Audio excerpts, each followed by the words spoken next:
পরিচয় গোপন করে প্রায় ৪৫ বছর ধরে আত্মগোপনে ছিলেন সাবেক রাষ্ট্রপতি ও বিএনপির প্রতিষ্ঠাতা জিয়াউর রহমান হত্যা মামলার মৃত্যুদণ্ডপ্রাপ্ত আসামি মেজর মোহাম্মদ মোজাফফর হোসেন। দীর্ঘ সময় ধরে বিভিন্ন পরিচয়ে অবস্থান করলেও শেষ পর্যন্ত ঢাকা মহানগর গোয়েন্দা পুলিশের অভিযানে তিনি গ্রেপ্তার হন। তৎকালীন মেজর মোজাফফরের বয়স এখন ৭৭ বছর। ৪ দশকেরও বেশি সময় ধরে আইন শৃঙ্খলা বাহিনীর চোখ ফাঁকি দিয়ে আত্মগোপনে ছিলেন তিনি। পরিচয় গোপন করে এক জায়গা থেকে আরেক জায়গায় অবস্থান বদলে কাটিয়ে দিয়েছেন দীর্ঘ ৪৫ বছর। অবশেষে গোয়েন্দা নজরদারি, প্রযুক্তি নির্ভর অনুসন্ধান এবং গোপন তথ্যের ভিত্তিতে গ্রেপ্তার হয়েছেন সাবেক রাষ্ট্রপতি জিয়াউর রহমান হত্যা মামলার মৃত্যুদণ্ডপ্রাপ্ত আসামি মোজাফফর। ১৯৮১ সালের ৩০ মে চট্টগ্রাম সার্কিট হাউসে এক অভ্যুত্থান চেষ্টার সময় নিহত হন তৎকালীন রাষ্ট্রপতি জিয়াউর রহমান। দেশের অন্যতম আলোচিত এই হত্যাকাণ্ডের ঘটনায় দায়ের হওয়া মামলায় মোজাফফর সহ কয়েকজনের বিরুদ্ধে মৃত্যুদণ্ডের রায় দেন আদালত। তবে রায়ের পর থেকেই তিনি আত্মগোপনে চলে যান এবং বছরের পর বছর আইন শৃঙ্খলা বাহিনীর ধরাছোঁয়ার বাইরে ছিলেন।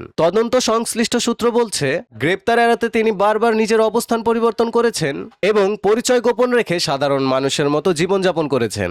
দীর্ঘদিনের অনুসন্ধান ও গোয়েন্দা তথ্য বিশ্লেষণের পর তার অবস্থান নিশ্চিত করে অভিযান চালানো হয়। সেখান থেকেই তাকে গ্রেপ্তার করা হয়। দীর্ঘ ৪৫ বছর পর মোজাফফরের গ্রেপ্তারকে জিয়াউর রহমান হত্যা মামলার বিচার কার্যক্রমের একটি গুরুত্বপূর্ণ অগ্রগতি হিসেবে দেখা হচ্ছে।